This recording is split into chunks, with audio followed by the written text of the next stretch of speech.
Hello, ladies and gentlemen, and welcome to episode 3 of Convos with King. I am your lovely and gracious, but ever humble host, King the promoter. Some of you might know me.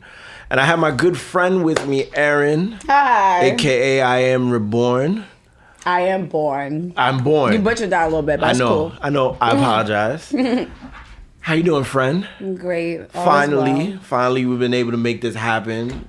I know, it's been like ping pong. It's been like a month trying to get you with your busy schedule, but thank you. Yeah, no, thank you for having me. I didn't want you to think I was like dodging you because I wasn't. All right, that's good. That's good. I was really busy. I was about to get in my feelings. I was like, damn. That's why I kept hitting you back with the time because I'm like, I didn't want you to think I was a no type of, can we curse? Yeah. No type of fuck shit. All right, good. Because I was like, damn.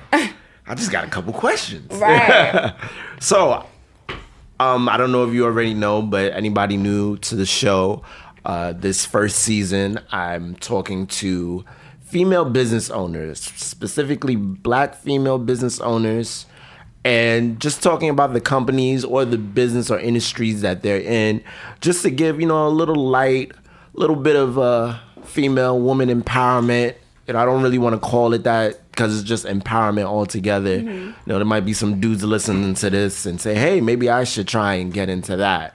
So before I get into any of that, you are infamously known as the Candle Bae. Yeah, I guess. Where did that come from? From a few things. It was like when I first started making candles and I saw everyone else like that was making candles. They were like simple or very like, braids, dreads, like more on the natural side of things. And I knew that I didn't look like any of those people. So I just wanted to be the sexy candle maker or the funky candle maker, not your traditional either like grandma candle or like, I was like, okay, I'm like the vibrant one. A little bit more chic with it. Yeah, a little more just like, and then, it was like Salt Bae, so it's like Candle right, Bae. Yeah, right around a good time. Sprinkle. All right, so basically, I don't want everybody to just think you just make candles. So let's talk about the company that you have and start off with the name so I don't butcher it. Okay, it's Reborn. All right. But you knew that. Yes, I knew that, but this is for our listeners. And first of all, where did the name come from? So, what Reborn is for me, Born was my great-grandmother's name. So, if you look at my actual logo, it's Reborn 1952. But Born was my great-grandmother's name. And do I have crumbs on my mouth? No, you're good. But, Reborn 1952. So, 1952 is the year my grandmother was born, and Born is my great-grandmother's name. What my company represents for me is breaking the cycle, the generational cycle, generational curses of what I see. I come from a single parent household. My mom comes from a single parent household. My grandmother comes from a no parent household.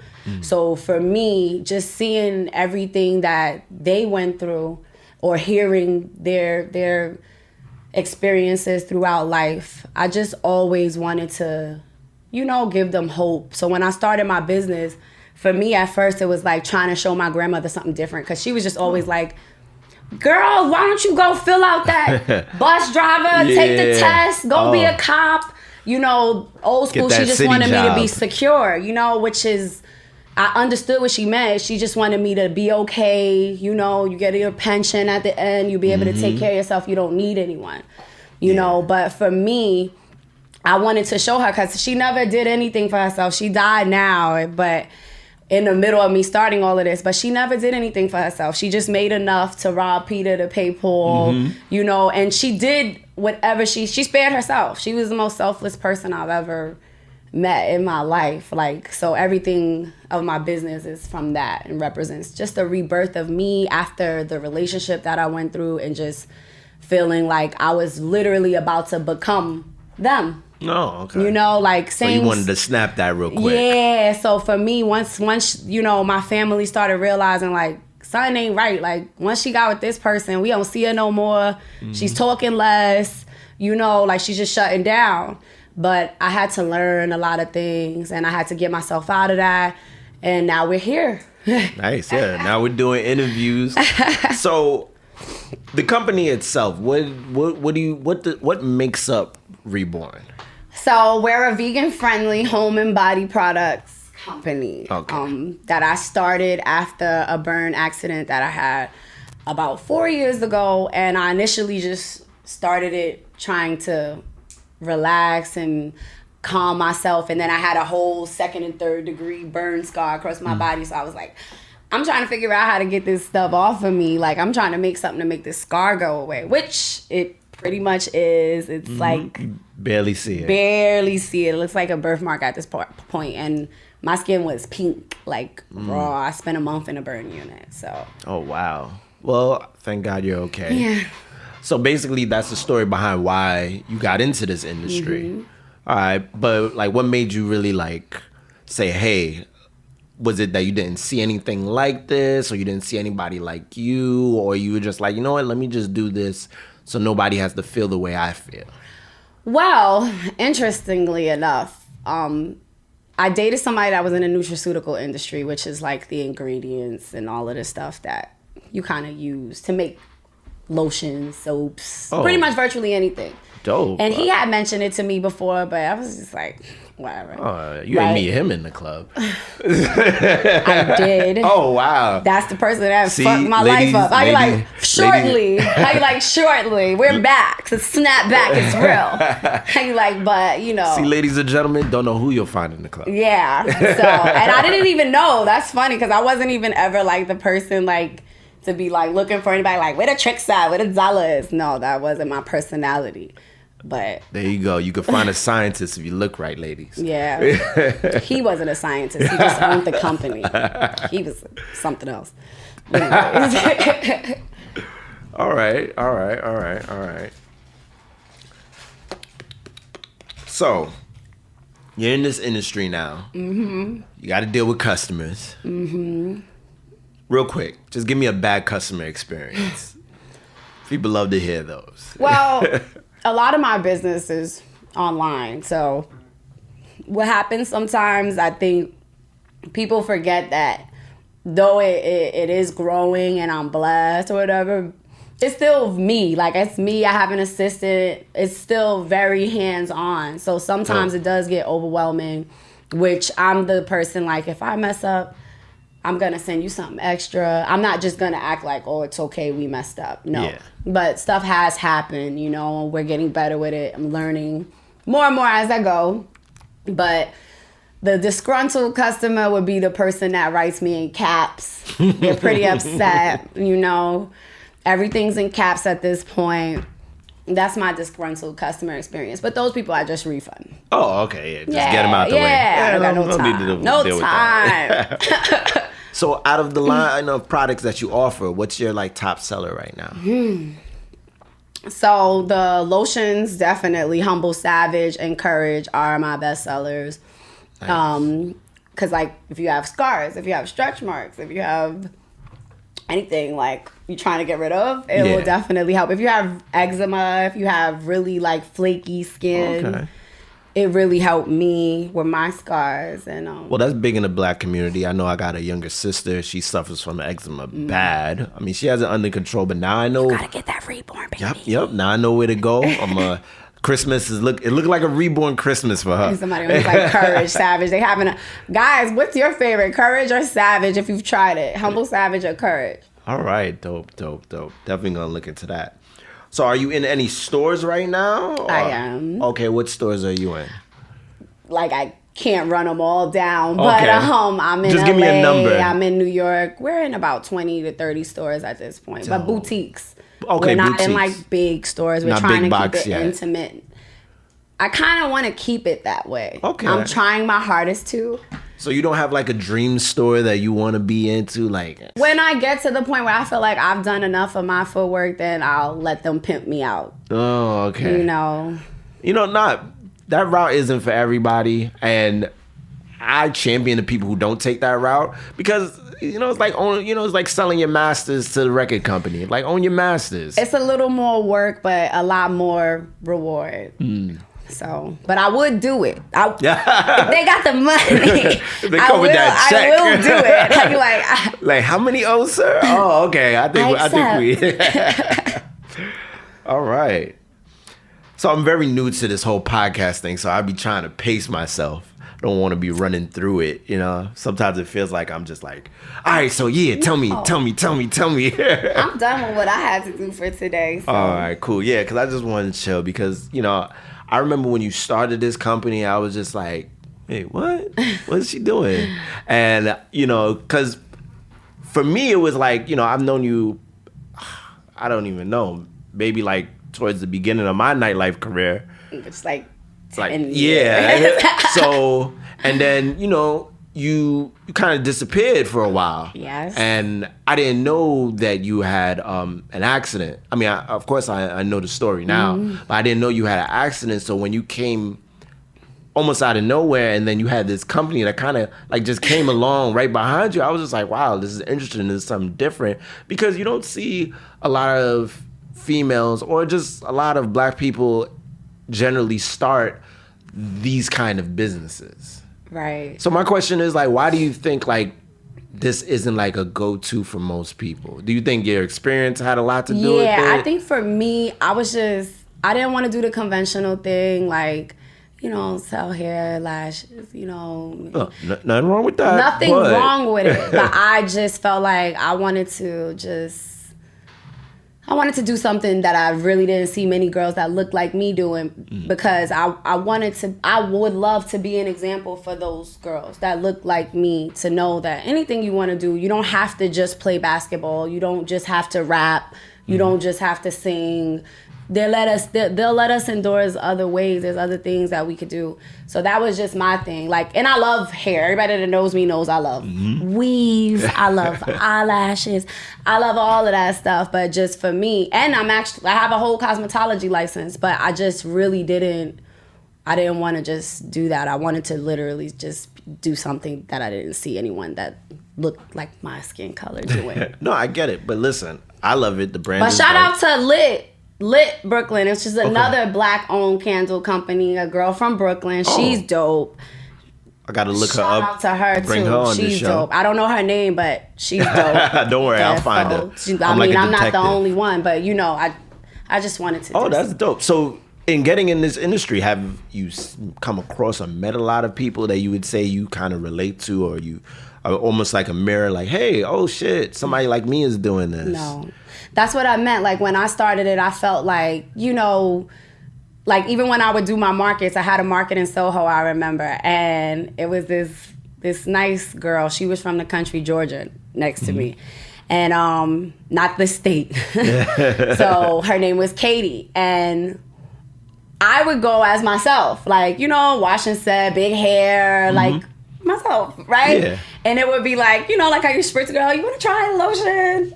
I'm doing this all day. Like, a lot of people don't know that. Like, I'm very hands-on with my business. Dope. I'm doing that all day. Can you try this lotion? And the people would be like, no. I go to the bathroom. Katie takes over. We done sold 20 lotions. I come back.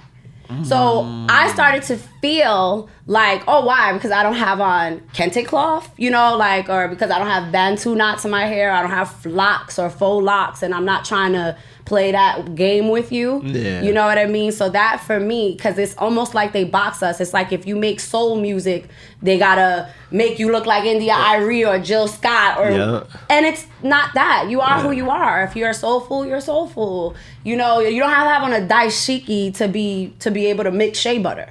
You know what I'm saying? Yeah. So I hate that they kind of do that to us. So, but that was that. No, that's dope though. I like that way you thinking, because like if I were to piggyback off of that and relate it to like me, like, you know, I get like a lot of my peers in nightlife, they'll say like, oh, you do those white clubs, you do those, you know, and I'm what saying does like, that even mean? I'm like, yeah, I'll do those clubs that are majority white, but if you come to my table, it's nothing but sisters, nothing but black and brown people here with me, you know. It's almost like they pigeonholed you. Like, yeah, and it's like, you know, nah, like you got to still stay true to yourself. My lotion is great, and I don't have locks. Yeah, exactly. You know what I mean? Like, exactly. See, so, that's dope. That's dope. Yeah. I love what you're doing. I honestly, I feel like, yo, you should go on Shark Tank and just have like Damon Jones give you $1 million. They can't get half. Like they can't get half. Isn't that crazy? Every time it's like they go on Shark Tank and it's like, all right, yeah, 50%. Yeah, we'll take 50% for $1,000. It's like, bruh, you're already rich. No, but that's also what reborn means for me, because like, I'm the first person in my family to buy a car. I'm the first person in my family to have credit. I'm the first person in my family to have a house. I'm the first person in my family. No, so credit it's like, is important. You know, like for me to be able to learn more about generational wealth and business, because I don't come from that. No. So to be able to know it, to have the knowledge, to pass it down to my kids, to their friends, to their parents, that, you know, it takes a village, and I take that. That means more to me than any dollar. No, and see, that's the point of this show, is just to kind of show that it's like, nothing wrong with the 9-to-5, or nothing wrong with going out and filling out that job application, getting that city job. My mother, she worked for the city 20 years. She's retired, big old house in North Carolina. Right. So I see the reason for it. Yeah, right? Survival, security. Exactly. But there is other ways. There is other routes. There is being your own boss, having your own business. Because not everybody gets to that. Because, you know, I have an aunt, my mother's older sister, she still works to this day. She can't retire. Right. You know what I'm saying? So it's like, you know, I've seen the good in it. I've seen the bad in it, you know, and I'm just doing this to kind of just give people that option, that choice, that's saying, hey, I could start this something that I can feel like, you know, you don't know, something that they might feel passionate about collecting coins. There's a business in that. Right. You know, there's a business in so many things that they don't teach us. So I'm glad that you're here. I'm glad I'm interviewing you. So now to kind of shift it a little bit. Now don't kill me. I'm not too privy on this, but I did see you posting it, and I told myself, you know, I'm an avid reader. I got to get to this book, but I saw you recently promoting I want to say a biography, not an autobiography, a biography, and the topic was your father, and it surprised me very much so. Mm-hmm. So let's dig into that a little bit. Okay. All right. So talk about the book, the title, the author. So the book is The Harlem Plug. The author that wrote the book for us is Harlem Holiday, Miss Tiffany. She did a fabulous job. It's not your typical like hood novel. Okay. So is it more fact or fiction? It's fact. It's all fact in there. Like, and that's the thing about, you know, my dad. You didn't go into that, but my dad was Fritz from Harlem. So like a lot of the older generation definitely knows about him. Oh yeah, I feel like if you know, if you're 30 and up, you heard about him. Yeah. If you're 40 and up, you know exactly who he is. Yeah. Exactly. So it's kind of like, you know, I never ran around like, oh, that's my dad, that's my dad, that's my dad, because it's like he's been dead so many years, mm-hmm. and just respectfully, he was always a discreet person. So So the life or portrayal of his life in the book, can you say that you've actually seen it or knew what was going on? I was so young. Okay. All I've ever lived on him was like the stories, but there's so many that, you know, like you could feel his spirit, because it's like I've been eating at restaurants and people walk up crying like, I loved your dad, like, you know, and I'm like, really? Like, me too. I think that's a lot for a young person to deal with. Yeah, I mean, it's big shoes to fill. It definitely is. It's also one of the reasons why I definitely strive for the things that I strive for, because he was who he was. So I guess the general consensus can be that you're happy about this book coming out. It's already out. Oh, it is already out. Excuse me. But you're happy about it? You're happy about the story that's being told? I mean, not happy of like the things that went on, but the accuracy of it. Yeah, I mean, it's accurate. So it is. Tiffany asked our family. She got a lot of the information that she got from the book from our family, from close friends. So most very of the first-hand information is in there is accurate. All right, mm-hmm. Good. So do you like the fact that his story is out, people can read it, it becomes a part of your legacy now? Mm-hmm. And how does that make you feel? I mean, it was always a part of my legacy. All of my brothers and sisters, all of my family, you know, we are extensions of him, whether we like it or not, you know, mm-hmm. like, so it's like for the longest, I was always like, you know, it was always like you kind of shied away from it, or just like everybody's parents kept them occupied. Like, oh yeah, definitely. Your father wasn't who he was, you know. Oh, I can attest to that. Yeah, just to keep your kids safe. You don't want your kids, as a parent, you don't. No, I totally get that, because like I always joke with people, and I tell them like, I come from a long line of promoters. Like my father, he was in nightlife. He was a DJ. He even had a radio show Fridays and Saturday nights, but it was WLIB. It's a Christian station now, but back in the day, it used to be West Indian music. And, like the soca? Yeah, soca and reggae and all that. And like, but then as I got older, and he would tell me the stories of things that he went through in nightlife. Mm-hmm. First of all, I couldn't have been a promoter with the stuff that I'm talking about.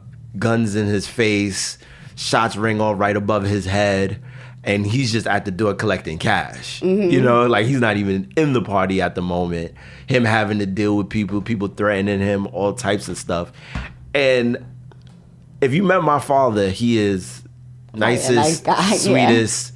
He's gonna tell you 2 or 3 jokes within the first minute of conversation. But to hear the stories and the stuff he went through, I would have never guessed that from my dad. For him having to be like, even like aggressive. Right. Like my mother is more aggressive than my father in my life. That's usually how it is, believe it or not. That's it's like I growing up, I can account for 2 times my father ever laid his hand on me. One time I scratched a record when I was like 2 years old. So he's really past though. Yeah, and then another time when I was like, I think I was like 15 years old, so it's like it didn't really count. Yeah, so it was like passive. Yeah, so my mother though tore my ass up. Yeah, that's generally what happened. Yeah, I remember one time I was in Empire Skating Ring. I was supposed to be at youth night at the church, but me and my cousins decided, hey, yo, we going to Empire. Mm-hmm. I get to Empire, I'm chilling. I remember that place. Yeah, talking to girls. Next thing you know, I hear my full government name. Your mother's in the front. So I'm like... Oh, she pulled up on you. Oh, yeah, she pulled up. She came to embarrass. And I'm looking at my cousin. I'm like, well, my mom is here. They were like, yeah, your mom is here. You're going. We're staying. You're leaving. I was like, yo, so y'all gonna send me to deal with this by myself? But yeah, you don't really know your parents when you're younger or what they go through. So, that's cool. That's cool. Yeah, but everything was pretty accurate. It is what it is. But it was pretty accurate. All right, cool. Well, did you read it? I told you it's on my list. I'm an avid reader. It's on my book list. Get a copy. It's really good. No, I'm gonna get a copy. I'm gonna read it. It's not like a ghetto. It's really written in a way where it's more about the things that people don't generally get to see. It's not about all of the glorious things. It's more about falling from grace and what happens. Yeah, they never like to tell that story. Yeah, but that's what it's more about. So if you always hear about the people that get money, but you don't hear about the snake shit that goes on around them, the things people start doing when you need them. So that's what it's more about. Really, the rules of the game, and a lot of people they don't want to talk about the code. That. Exactly. Yeah, they only want to. You can't have one without the other. Yeah, you can't be popping champagne and wearing furs and think you're not gonna get it. Yeah, exactly. That's why I tell people. But just give it one more time. Name of the book and the author. The Harlem Plug. Mm-hmm. The author is Harlem Holiday. It's available on the website along with everything else. RebornBodyAndHome.com. All right. Make sure y'all write that down or play this episode back. Because you're gonna share it 11 times. But all right. So the next topic I want to talk about is basically where I met you, where we know each other, nightlife. Okay. Now, our friend, my good engineer, Ryle, he made a joke, but I know you've never danced. So. No, I never danced. So, but do you remember? What do you remember? Hold up. All right. I remember you 2 things. Bartending. Okay. Wow. And I remember you got to a point where you stopped bartending and you were only hosting. You come from what I call the golden age of hosting. Not the last couple of years where a girl will take $100, $200, $300 to host. Never. No, I'm talking about girls were getting racks. Yeah. To host. I think when I started, it was like a little 500, and then the most it ever got, whatever. But anyways. So, but definitely wasn't 100. Never happened. No. They don't. I think I cursed a couple people out that tried that shit. I think you cursed me out one time for trying that shit, and it wasn't even 100. It was like it was well north of that, but it was like, are you crazy? You said, "King, I'm only doing this because it's you." I was like, "Shit, thank you." But so let's just talk about your favorite nightlife experiences from days of past, things that just don't happen nowadays. I mean, granted, it's COVID, it's a pandemic, there is no nightlife, but of recent years versus the golden age. So you call it the golden age. To be honest, I'm a homebody. So for me, that was really survival. I'd never had a bartending license. I never went to get a bartending job, ever. What happened was I was somewhere, somebody was trying to convince me to sign up for World Ventures. Oh my God. And it was at a bar. A lot of people don't know this story, so here it goes. Yeah.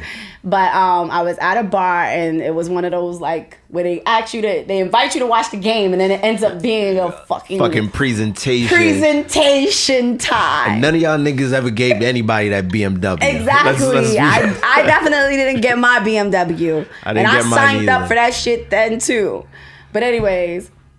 So the manager or whatever, I think we was just having fun. I was just being myself. And that person that owned that place was just like, I like your personality. I need help around here. You think you can make drinks and like help me? But it was a bar. It was a regular bar. Like a sports bar. Yeah. The police and like firemen, like the locals would go there. Yeah. So I was like, fine, I need extra money. Who cares? So I did it, but Sue's was right across the street.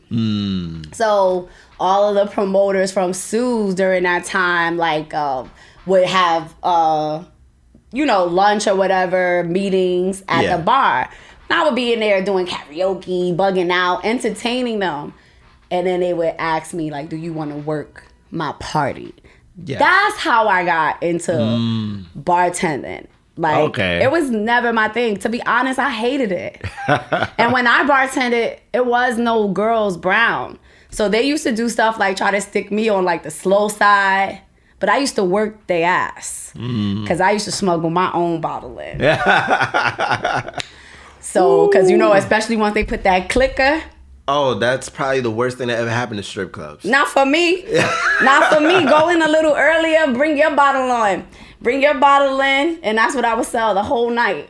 Oh, hi, wow. Chris. Well, rest in peace, he passed. Yeah. Hi. And he used to say rude shit to me, and I used to be like, I got something for you. Yeah, a lot of people didn't like him. Yeah.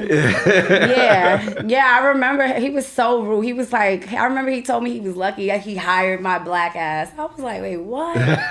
Like, that's what people don't get about, like, the color complex and how far it has come, like, as far as, like, darker girls being able to even bartend. I think a lot of people don't realize that. Like, let's talk about the colorism that does happen in nightlife. Like, I've seen it.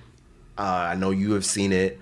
But you've experienced it different from me. For me, it's like, all right, at the end of the day, my job is to appeal to the customer. But we're not mind readers, so we can't guess what every customer likes. So we try to put in a mix. That doesn't go for the same with owners. Owners try to, feel like, appeal to what only they like. Their best customers. Yeah, what they like, because their best customers happen to be their friends. So it's just really what they like. It's what they like. So let's talk about something you probably experienced, like just straight in your face colorism. That was one, definitely. It would just be stuff like that. But I just never really paid it too much attention because for me, I have my tactics. Like, I'm about solutions. So for me, I was just always like, fuck them. I'm here for money. Like, I'm here for money. I never even really fraternized. Like, I never really made... I have, like, certain girls I'm still close with from that time, but I never... Like, I was really, like, I'm here for money. Like, when the first time I ever bartended and I had on leggings, it was literally... Well, the first time I ever bartended in a strip club. Let me rephrase that, because I'm telling you, I come from, like, a wings pizza place. So I remember I was in... Oh, you're going to remember this hole in the wall when I say it, too. I was in Uptown, not Club. Was it Club 11? It was like dangerous back there too. Yeah, Club 11. That was our party. Oh, yeah, God. I remember that. Rack City. Oh my God! I think I definitely was in the middle of a shootout back there a time or two. Were you there the night where they pepper sprayed us inside? Probably. I know I was there the night. I worked Tropical. What is that? Tropical Paradise. Yeah. When the boy got killed, the guy beat him with the hookah. Yeah, so like, it was things Rough happening. But I remember the first time I ever bartended, and I had, like, in a strip club, and I had on, like, all black, and I had on leggings, and the girl came by. It was literally like Players Club. She was like, "You're not gonna make no money." And I was like, "Well, why?" And she was like, "You don't see?" Wow. So I will say that bartending got me comfortable with my body. Okay. Like, because when I first started wearing a leotard, that's where the dancing thing came from. Because people that knew me from Uptown would be running home to my family like, Erin's dancing, but I'm really a bottle girl in a bottle outfit. But honestly, though, during the time you were doing that, it wasn't as crazy as how it is now, where you can't even tell the difference between the strippers and the bartenders. They were definitely telling my grandmother I was dancing. That's it was crazy. Embarrassing. Because I think around that time, it was just like y'all would wear maybe a leotard, maybe the some skin nets, tight. Yeah, right. But it wasn't nothing crazy. You weren't wearing the bikinis and the, just the two-piece outfits that happen now. Nothing against that. They did used to have us doing, because I remember working at Crazy Horse and they had us out there washing cars in bikinis. So, well, okay, yeah. So that's a lie. I come a long way, you guys. Like, I come a long way. Wow. Yeah, washing cars in Co-op City. Yeah, I remember that. In a bikini, humbly, splash, splash. You girls could never. You do not know my life. So tell me about when you made the transition from bartending to hosting. Oh, so that came after, like, once I started bartending, people started, wow, you really gonna have everybody know how I did everything. Yeah, right? Yeah, that's what this is about. Once I started bartending, like, I got in like a few XXL like features. Then I started doing a couple videos. I was in a few videos, and then from there it was like everybody started asking me to do the parties. Mm-hmm. But see, that's what I'm trying to point out, because back then you had to do stuff to get a hosting. You couldn't just be like, "Hey, I'm cute. Let me host your party." Oh, well, oh, and then I don't know. I think it was my personality, because I always had fun. Like, that is true. I always had fun. I always had a lot of girls around, so it was always like, "Oh, Erin's fun." I think, I don't know. No one ever tried to fuck me. But, you never did that to me. So No. like, I don't know. But no, I can honestly say, because you've hosted plenty of my parties. How were they? And you've done a great job. I'm about to put my booking back in my bio, y'all. And I take it serious. Like, I try to, like... Yeah, you turn up with your crowd. You actually come with people. I've had girls who they've shown up with two of their friends, and one of the friend came late, and they're like, "Hey, well, where's my money at the end of the night?" And I'm just like, "Sweetie, you ain't do nothing." Any job I'm given to do, I'm trying to, like... Exactly. overperform. Exactly. So that was it. Like, I will always, they want me to host. But I always wanted them to, I wanted you guys to hire me again. So that was the thing. Like, it's just like, even when I worked retail, like, and I see that now as a business owner, and that's also a part of evolution. But I see that now, like, when I'm looking to hire people, or when I'm just thinking about my evolution as a business, and I'm in a store and I see how this person is versus this employee versus that employee. And I'm like, I was never a person that didn't take my job serious. It didn't matter if I was flipping burgers, because I did that too. Yeah. Like, my very first job was Burger King. for a summer till I got my Maury's, and then I was out. Oh, you remember Maury's? Yeah. All ostrich. And then I was out. Got my little Pele or whatever. And then I was like, all right. You really a Harlem girl. Yeah. Car show ready. Car show fresh ready. as fuck on Easter Sunday. Hi, Shelly. I love you. You know it. Car show ready. Oh.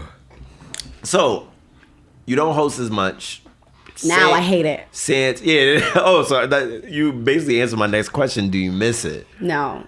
You know what? Like, when I was in that world, I was trying to escape. You know, like I was trying to find a means to an end. I didn't know what the fuck I was going to do, but I was just trying to figure it out. And just God willingly, like I really believe God has a plan for everybody, because when I say he rolled it out for me, like it wasn't easy, but it was almost like if I didn't follow my path, things wouldn't have been put in my place. Like, you know what I mean? Like even as far as like meeting Ashton, and like Ashton was the first person to ever take a picture of me. And I was just like, I was with somebody else at a photo shoot. Yeah. You know, and he was like, him and Daniel. Oh, wow. Daniel's really the very first one, and then him and Ashton were friends. He's like, yeah.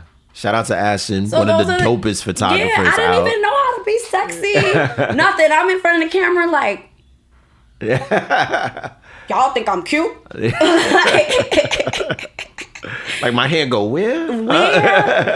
And that's how it started. But I never like said this is something like I can't honestly say that. I've pursued Reborn. Like once I got to what my purpose was and I found it. You know what I mean? Like, but along the journey, I didn't fucking know. There was no guidance at all. I was just like, ping. Put me somebody in. Like, but that's why it's called Reborn, because you're just taking on. Yeah, when you don't have those things because your mom's at work, your dad is dead or in jail, or, you know, I come from a Black American household, not a Caribbean household. Okay. So it's a little different, the structure for, you know, us. And people don't like to talk about that, but it's true. Because Caribbean people, I feel like sometimes dad might not even fuck with mom, but he'll be downstairs.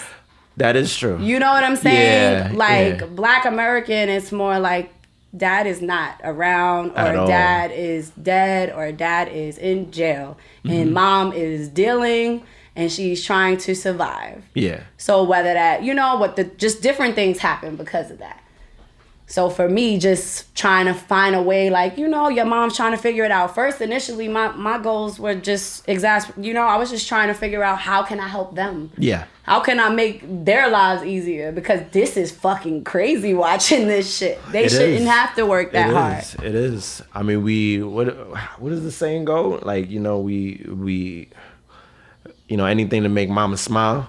You know, like that's what children do. You know, it's like, all right, we watch our parents struggle, and then when we get you know, when we go into our continuity to a point where, you know, we can stand on our own, we're like, all right, well, what can I do to help this lady who helped me stand on my own? So I get it, and that's, you know, that's big of you, because a lot of people they don't look back and see who they can pull forward. Yeah. You know, and that's big. Yeah, for me, that's the most important thing. Like, even if I never reaped the true benefits of my business, but my kids did, then I know that I did it for the correct reason. Yeah. You know, like I wouldn't have had certain things if my grandmother never had anything. She got a house. I inherited. You know what I mean? Like she died. Like she just got it. Like you know, but that's how we usually get our blessings. Life insurance. Your mother just was a bus driver or something. She got her life insurance.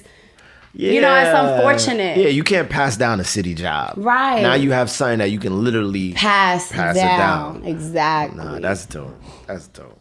All right, but nightlife is a crazy thing. I always tell people, you got to experience the business if you're gonna even, you know, you can't just experience the niceties of what it offers. I've never seen. All right, let me rephrase that because it's you. I always have fun. Yeah. But honestly, I always felt low in that environment. Like as a bartender. Okay. I always felt low.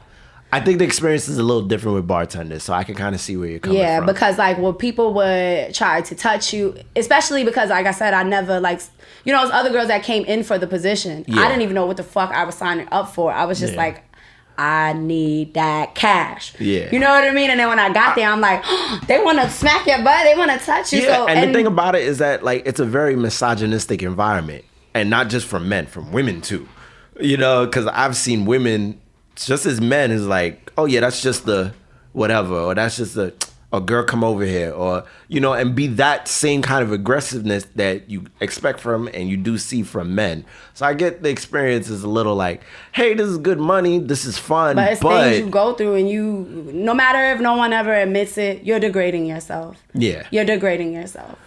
You're degrading yourself. Okay. And I can honestly say it because I did it. Yeah. You know, like I remember the first Double XL, like not Double XL, it was some other magazine. I think it was Sweets. And I have it like hidden under my fucking bed.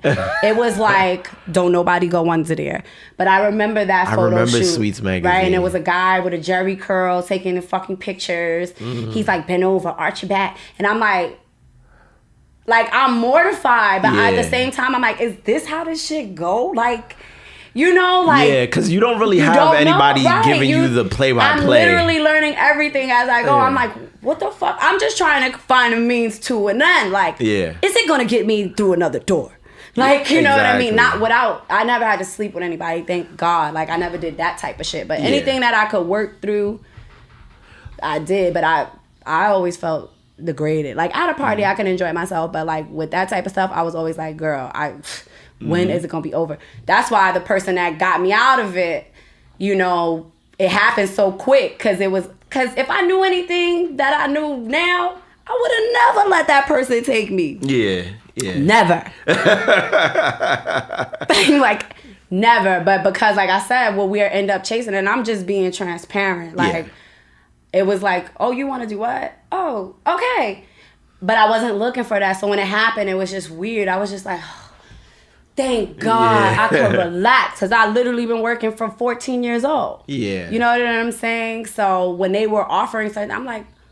See, and I feel like a lot of women, especially women who want to get into nightlife, they don't have to go through those harshities, I feel like, that y'all had to go through back then. Because it's like Instagram changed a lot. Yeah. A lot for, like, you know, she could set up a camera in her room now and not have to, you know, go to some creepy studio or be put in a magazine for anybody to see. She could just cater to a certain group and make it work for her in her way, you know? You know, which takes a lot, you know, not to say that it's any much difference, but they're just giving more control. Right. You know, and I feel like that control kind of makes it a little bit safer and easier to make those decisions. Whereas, like you said, you know, you were trying to make ends meet. You were trying to say, all right, well, what's the next play? Right. You know, that's all I was looking for. Like, I was just like, God, send me a sign. Like, I hate it here. It was more like that. Like, what's going on? Oh. But I don't regret none of it, because I know without it, I would not be like... Yeah, no, I mean, you got to go through things to get to things. That's how I always tell people. It's like, nothing just happens for people. You have to have experiences so you grow from them, and you know what decisions to make. Because, I mean, me personally, I can...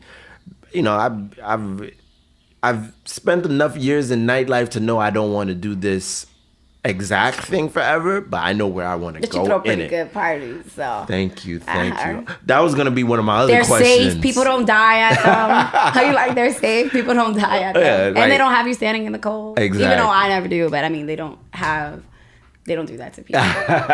But yeah, that's why I wanted to ask you too. Like, what do you feel like about just me? You know, turn it on me real quick. The whole party with King experience. I always had a good time with you. I feel like whenever I've been at your parties, they're always good people. It's always a variety. It's never just a rowdy crowd or an urban crowd. It's always like a mixture of people that aren't classless and egregious. Like I said, I feel safe there. Okay. I don't got to bring my taser in your parties, because I have one. Oh, imagine? No, I don't even like parties like that. 1 million volts. What? You trying to take down an elephant? No, I'm just trying to get somebody to back up if I have to. Back Oh, wow, this is the first interview where I'm making real good time. I like this. And it was easy, right? Yeah. But, all right, so now let me get into my little social media questions. So, first one, and I feel like I've been talking about this every single episode so far, but Tory Lanez. Tory Lanez has been found guilty of shooting Meg. Oh, he was? Yup, he's been found guilty of not technically shooting her, illegal possession of a firearm, reckless endangerment. Not technically accused of shooting her, but the shooting happened and they're saying he's responsible for it. How do you feel about just that and just the whole situation? You want to do that to me? Yeah. You know I'm a person that speak my mind, right? Yeah, but listen, you're a black woman and this involves a black woman. I feel like Tory got the Napoleon complex. Megan was letting his ass have it. And his ego got the best of him. Okay, yeah, I agree. That's what I believe. I know that I'm guilty of that. Like, I feel like because somebody asked me the other day, they were like, sometimes you can't be so like, and I'm like, I hate it when people say that to me because people wouldn't be that way if there was no reason for them to be that way. I'm a strong believer. You know what I'm saying? Yes. So when your alert is because something's happening that's saying, bitch, be alert. Yeah. Do you know what I'm saying? You don't just walk around like, or a bunch of things have happened that have made you feel like, I'm going to stay the fuck alert because this is an alert fucking environment and I need to be here. My biggest argument always is that I am a reactionary person. So whatever reaction you get from me is because of the action you caused. Simple as that. I always tell people I'm never the first to start a fight, but I will finish it. Which I can't even imagine from you. No, and that's the thing. Like I'm a very You've never seen me in that. Passive. Right? Yeah, you see me. I don't argue. I don't. You've fight. never seen me in anything, right? No. Okay. Good. No. You haven't heard. No. Why did you? I've heard some things. I heard Erin don't play. She got hands. But I keep them to myself though. But that's what I mean. Like just being from the background, I'm from. It's like people kind of. I don't know if it's sometimes they expect you to be a certain way. No, that's what it is. So people try to pull that out of you because like even with me, like I get people who challenge me all the time, and it's just like I know my family. I got crazy cousins. I got cousins who have no problem getting you lost in the Brooklyn Sound. Right. Like, Sheep's Head Bay throwing you in the bay. Like everybody probably got, so it just be like sometimes like, why you? And I always look at the bigger picture. I'm like, your life is bigger than that. There's been times where I've had grown men. I don't always look at the big picture. Shake at gates in front of clubs and like, yo. You probably always got somebody tight when they can't get in. Yeah, and it's just like, sometimes what they expect from you is that same aggression. But then when you hit him with the hand on his shoulder, like, yo, bro, let's talk about this. Let's talk to this. Their whole thing changes, because just. I only do I do little of that. Oh, yeah. I do very little of that. I'm not patting you on. I'm the very little of that. But you know what? It's because I've been in the clubs where I've seen men brandish weapons and I've seen, bottles being thrown. Guys been cracked over the head with Grey Goose bottles. Remember Grey Goose? When everybody was drinking Grey Goose, some bottles are heavy and hurt. So I've seen things escalate out of control. Even up until last year, I've seen it happen. So my whole thing is like anything to diffuse that, especially if it's my party, I'm going to do it. Even if I don't know the people. That's your money, so you should. Yeah. I think a little different. But you like, well, if somebody going to get hit with this bottle. You know why? Because I just feel like sometimes, whether it happened today or if it happened, like that's the only thing I will determine. Like, if I don't feel like doing it today, then I'm not going to do it with you today. Yeah. But if I feel like doing it with you today, I will do it with you today. Only because I know that when people have that feeling about you, whatever they've already convinced themselves to believe and however they feel, that's how they feel. Yeah. So they're going to feel like that every time they see you. So for me, I'm more of a let's get it over with kind of person. Okay. Yeah. I'll take it now. Yeah. I don't want to worry about it while I'm walking around. I'm going to be very clear on where we are. But for you, it's different because your environment, your setting is different. No, but I can say it is different, and I do have to do it different, but I approach it the same way. I just do it different. Because they're still going to be mad. Yeah, you know what I mean? My whole thing is like, even like I had a situation with a promoter, and, he spoke out of turn to me, and he did it in a way where it was a little embarrassing for me. But I called him on it immediately. Like, I waited till we were off to the side. And I'm like, all right, you're not going to talk to me like that. I'm not going to embarrass you back, but we going to check this. And he apologized immediately. Because you don't let things like that just slide. That's my thing. I just don't like letting things slide. Or it's just going to bother me and eat me up. But like you said. And then you're going to burst. Exactly. So it's like, you know, do you let it bubble? And now you do. And now I'm flinging a bottle across. I don't want to hold nothing. Exactly. I'll either just remove myself from the environment where I'm not dealing with that. But see, that for me, that's why. Yeah, for me it's harder. It's like I can't remove myself from the parties. I just gotta. You see me like what? Once in a blue. Yeah. That's why. Because it'll be. I think of. In the last maybe 5 years, I've saw you in the club maybe 5 times. I'm a house girl. I'm ready for the ring. I don't got no time for that.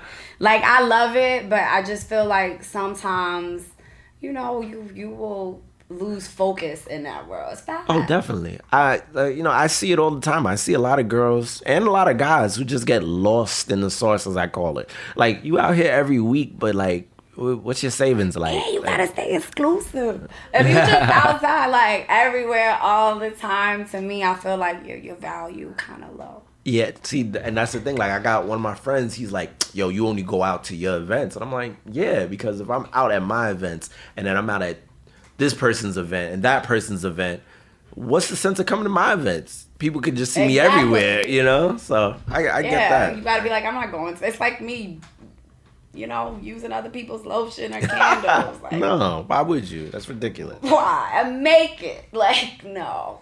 All right.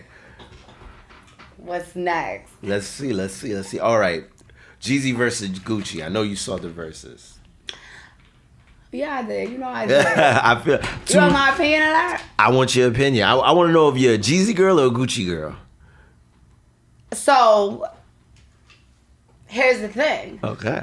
I don't even think Gucci played his hits, really. Gucci was just doing what he was supposed to do. I'm a person, like, my father was a street person. Like, my mom lives by I was raised by, like, a certain code or principle that doesn't really exist this day and age. It's very rare. It's a small amount of people that still live like this. Yep. And for me, all the people that was like, oh, first of all, Jeezy don't own half of it. Yeah. Atlanta, you know, and then the other part was he'd be worth $500 million. He's not. Was just like, so the people that woke up and was like, that's grown man stuff. Okay. And I only feel this way because I have a similar, I can relate, you know, you compromise that man's freedom.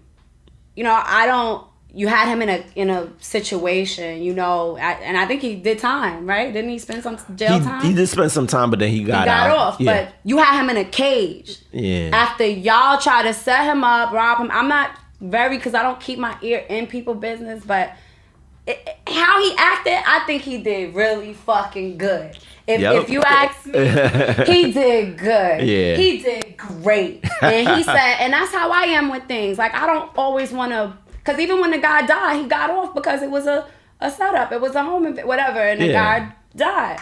So, you know, but you still supposed to throw the olive branch. If you want peace, y'all violate it. Yeah. I don't want to be your friend. You lucky I'm up here with you, bitch. Like, that's how I really would feel. I wouldn't have been up there. Me personally. Oh, no. I feel like Gucci was very big for even doing that. No, he was trying to cop a pllee. That's why. Wait, Gucci or Jeezy? I mean, not Gucci. Sorry, you're right. Jeezy. Yeah. No, that's Jeezy why was Jeezy definitely. Invited him. Yeah. Because Jeezy knew how big it was from a business standpoint. That's why because him and T.I., that ain't make no sense. Nobody really wanted to see that. Him and Gucci, though, he understood. Gucci did so good. When I was watching all of this stuff pop up on the thing, I was like, I don't even want to say nothing. And like, that's the thing. I'm a Jeezy fan, but when I was watting Gucci and how the passion ain't sit down. He was so angry. He's staring at him. He even did the song The Truth and rapped it to Jeezy.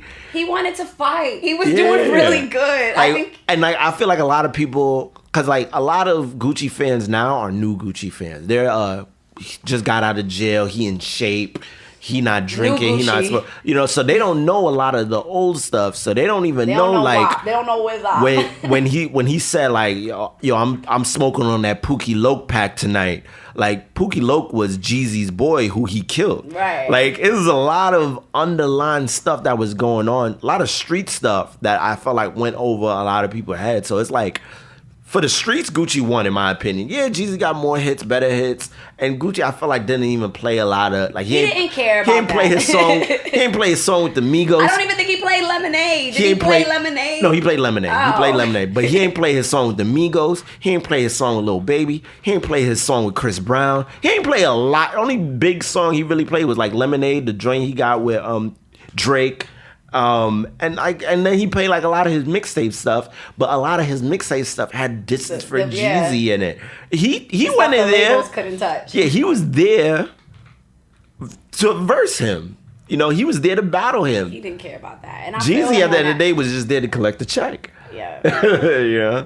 Yeah. That's like a rock and a hard place because it's like you want to be standing up, but you know, and I've been in that space where it's like a person not getting it. Like the way I'm raised, like my code, the ethics that I'm raised by doesn't allow me, like if I follow that code, but as a business owner, as a businesswoman, and just growing, you learn like you have to really pick and choose when you're gonna use it because it doesn't exist anymore. Like that cloth, like it's probably one more roll of that fabric left and the shit is gone. That's it. Like, because if not, you'll find yourself hurt. You'll be loyal to people you're not supposed to be loyal to. You'll be fighting for people you're not supposed to be fighting for. You know, and you can't. You have to be not more for self because you can be selfless and be about yourself. But I really believe like all of that, the stuff that people be talking about, the real old school. Yeah, I mean, if those rules would apply, you would have things like there wouldn't be a King Von dead. Like his boys around him. Street code. You don't let him get into nothing like that. You take him out of that and y'all handle that for him. And he the money. Yeah. How y'all letting anything happen to him? You know what I'm saying? Like, my father, I remember it's like a story where they tried to kidnap him off of 12. They didn't even make it off the block with him. Exactly. Didn't even make it off the block with him. You know, like, you can't take the money. No. You can't take the money, but that code, that is gone. Like, so when I see, like, people being tough and certain things, I'm like, because I feel like if you're really tough, you're tough alone. You tough when it really calls to be tough. Like, I remember I had a fire in my house, and in June, actually. And, oh, wow. And from the self cleaner at that, it wasn't even like I was cooking. I can cook, guys. It was a self cleaner. So what the self cleaner does, have you ever used it? No. See, me either. It's some real Karen type, for real. So like I finished cleaning my house. I'm like, I'm gonna cut the self cleaner on. This is some Becky shit. Yeah. Okay, like it's my first time ever doing it. I didn't even know. Wait, what is a self cleaner though? It's like a feature on the stove. But it burns everything inside. Like, so whatever's okay, in my it, stove does that, but I never use it. Me either. Started a whole fucking fire. Don't use that shit. But anyway. I clean the stove old-fashioned way. Get down in there, start scrubbing. I did that, but you still have to clean the exterior of the stove, but it just for the oven. No, I've been talking about the oven, too. That's how my mother taught me. I've never used this feature in my life. Just one day, this is what happened when you think you're cute. One day I'm telling you, I thought I was ahead of the game. I was going to pick up my best friend from the airport. I'm like, got everything clean for us. Da-da-da. Like, let me just pop this out clean on, make it nice, make it real nice, extra clean. Oh my Started God. a whole fire. Oh. So now I'm evacuating. I'm like running. This is what I'm getting to. As soon as the shit started, like, and I saw it escalating, I didn't just run out of my house. Mm-hmm. You know, I immediately, it's 3 floors in my building. I ran through my whole building, knocked on everybody's doors to get them out of the house. The normal person would have just ran out and called 911. Like, and oh my God, yeah. Before I even called 911, before I thought about my own stuff, I literally ran through my building to get everybody out the house. One of my neighbors ended up having a fire extinguisher, a man at that. Yeah. Right? He has 2 kids. They're so cute. But anyways, he gives me the fire extinguisher. I'm thinking he gonna go in there and do it. He's like, You know, he's like, oh my God, we at the front door. He's like, I take it from him. I'm spraying it down. It goes out. The fire goes, whoo. I'm like, all right, that's it. We gotta go, you know. But like, point I'm getting to is most people don't think about other people. Most people are thinking about themselves, their family. Yeah. They're not that type of integrity. That's old school stuff. Like I remember my mom came home with a black eye from Myrtle Beach. As a grown adult woman, and I'm like, first of all, my mother got the hands. Yeah. So when she had the black eye, I'm like, wow, nigga hit you? Because I'm like, it had to be a good nigga. Like, right? And what ended up happening was, because my mom is a mess. She's outside. So she was at Myrtle Beach or whatever, and she was like that these girls were jumping this girl. A bunch of girls. They were tasing her, jumping the girl. Okay. And she said all she could think of was, that could be my daughter. So she said first she was grabbing the girls to... She has it on video. We might have to get the video so we can like cut it and break it. There's footage of this actual... Because people were so busy watching the girls fight, yelling World Star and recording it, that the girl had a broken leg. So for people to just stand around, I don't give a fuck what somebody... Like, one person, some one-on-one type stuff happening. Cool. That's none of my business. But don't jump nobody. A female at that? Yeah. Not a pedophile, not a murderer. Like people have all the type of smoke for all the wrong people. This is the entertainment you want, you know, but this is my mom, this is my maker.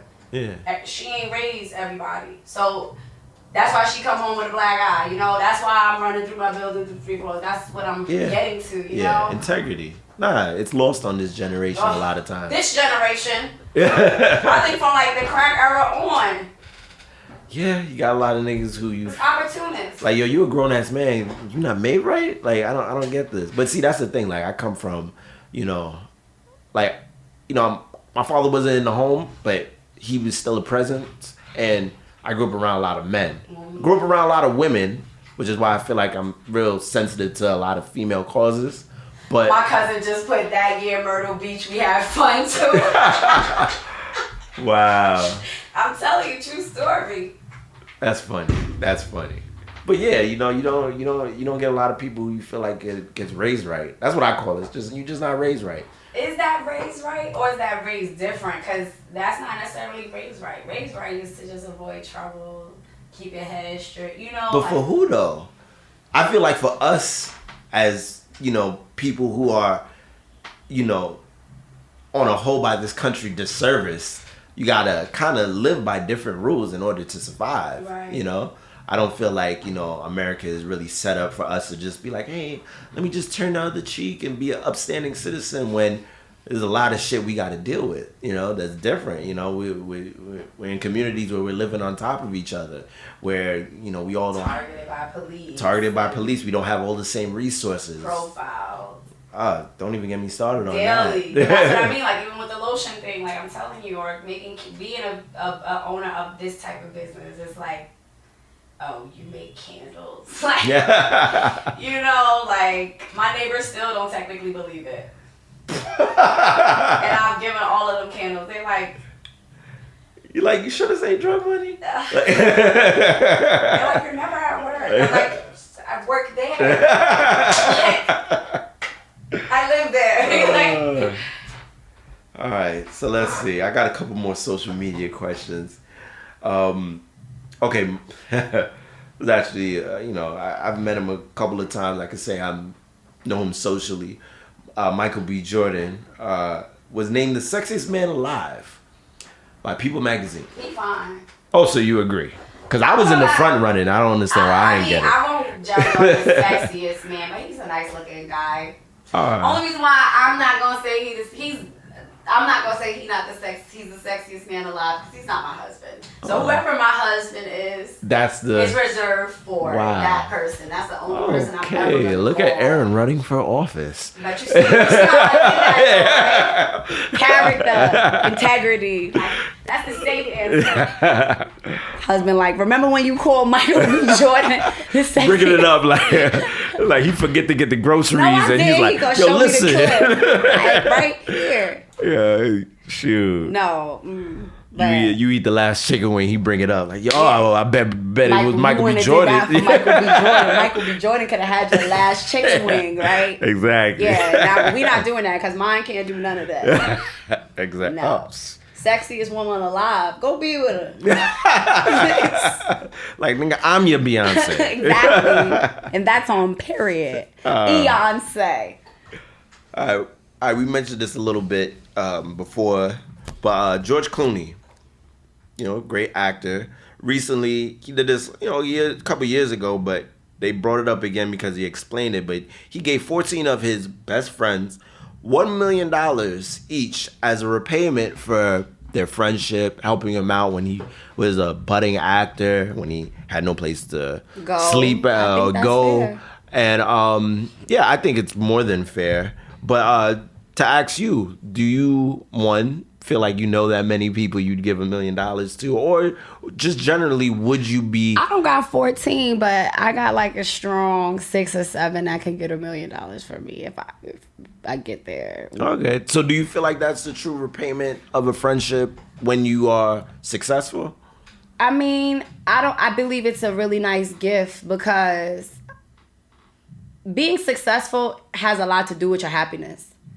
I don't believe that you could, even if you are successful, I don't really believe that you can reach your pinnacle. Like, if you're successful without happiness, like you might have inherited or whatever, you won't really hit your cap, to me, if you're not happy. Yeah. Because I feel like when you're happy, your potential is maximized. Like, when I'm happy and I'm not thinking about whatever's stressing me out, I can focus more on solutions, ideas, when I'm not happy. So I feel like your friends, people that help you get through the days and just inspire you, are definitely deserving. Mm-hmm. Yeah. That's dope. Yeah, me and my boy, we were having the same conversation. And, he was like, oh, you definitely know 14 people. And people just assume, because I'm like, I guess I'm in nightlife and I know so many people. I'm like... That you would give $1 million though, no? Yeah, but it's like, nah, there's not too many people who...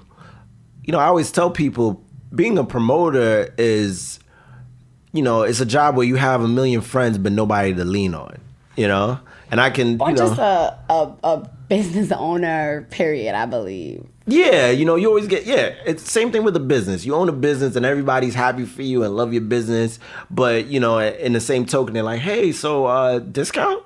Or, hey, yeah, I know you can, give me a couple candles on the house. I'm gonna look out for you, And I feel like that correlates with me in nightlife, where I get the people like, yo, bro, $20. Like, come on, I'm gonna buy drinks inside. And it's like, nah, it's a business at the end of the day. So, I told him, I was like, it's like 7 people who I can honor. Yeah, just like you, like 6, 7 people who I could say, I would do this for. Yeah, who I could say. Like, I'm sure Ryo could get $1 million. Yeah. Ryo would know what to do with it. That's the other thing. You got to give it to somebody who's not just going to fuck it off. Oh, yeah. That's the other big thing. Because it's like, I got friends, but I know some of them, I give them $1 million. They're going to blow it. They're going to be... And they just going to have $1 million for they're some memories. They're going to give it right back to you at your party. Yeah, exactly. You're going to be like, remember that night you bought 1,000? It's like, so that's what you do with the money? Hopefully I own the spot. Yeah, you will. I see that for you.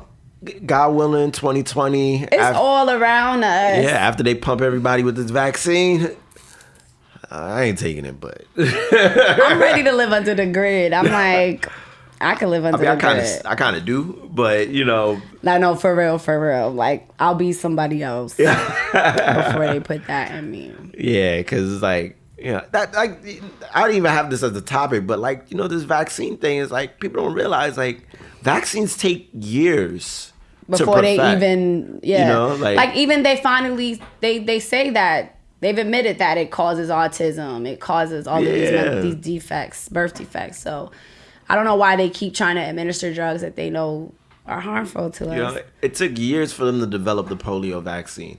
The Spanish flu, which is similar to what we're going through right now with COVID, like they're cousins almost.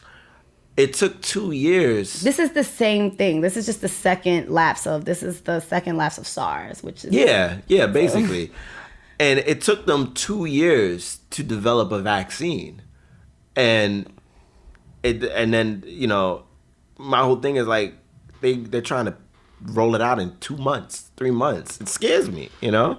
It scares the shit out of me. But it's one of those evils that you got to deal with almost, because it's like without this vaccine, the majority of people aren't gonna feel safe, and that affects a lot of businesses. This is bullshit. I just want everybody to know this is bullshit, and that's how I feel about it. For me, the real cure is a healthy lifestyle. Like, that's what I'm saying. Like, so even the people that are like, you know, because you have the people like, well, my aunt died, and I don't want to get into like all of the conspiracy theories and stuff, but ginger, lemon, because it's too much inconsistencies with everything that they've said. So 1 + 1 = 2. That's how math works, science works. If it doesn't have a solution, it's not accurate. It don't make sense. The stories they've told us is just like all over the place. 1 minute it's this, this. So you want us to eat outside, inside. That is the dumbest thing I've seen. You want us to eat outside, inside. Like, I went to, like, there's this hookah spot that I go to in the city all the time. I ain't gonna tell y'all because I don't need y'all at my spot. But, you know, they had the outdoor joint, and I watched them slowly build it up. Like, first it was just a barricade, then they put the awning on top. I went there the other day, and it was a wood encasing over it. And I'm just like, I'm talking to, you know, the girl who works there, because, you know, I go there so much with friends at this point. And I'm talking to her, I'm like, y'all know y'all built an inside outside, right? Like, this and is she was dumb. like, yeah, but, you know, technically now they're saying that we can't have 25. I'm like, yo, it's like, it really don't make no sense. yeah, none of these restrictions make sense. My whole thing is like, yo, if you scared of people being outside, close outside.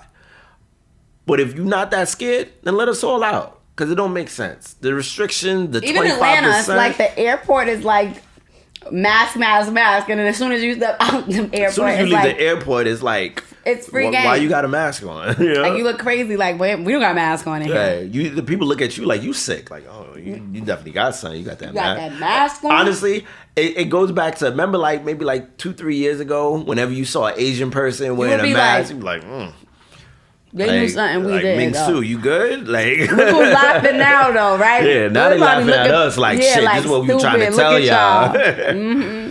Oh my gosh. Wow. This has been a great episode. You have killed it. Thank you. I don't know what I killed, but worth the wait. No. You've killed it. And I do appreciate you coming on. To the listeners out there, thank you for listening to another episode of Convos with King. Erin, real quick, just drop all your socials, websites you want everybody to follow. All right, so boom. Go on the website, rebornbodyandhome.com. You can find the candles, the lotions, the merch, the book about my dad. Follow me at I Am Born on Instagram. And follow the business page, Reborn NYC. You can edit that, can't you? Yeah, I'm going to edit it. Don't worry. I was like, what just happened? All right, everyone. But thank you for having me, King. It was fun. It was so fun. And if you want to see the whole interview. Oh, yeah. Convos with King. Website coming soon. But you can catch us on YouTube. YouTube.com/Convos with King. Follow the Instagram page, Convos with King. That's basically it. I'm your host, King the Promoter, and thank you. And I'm Candle Bay, and we're out. Woo. Bye, y'all.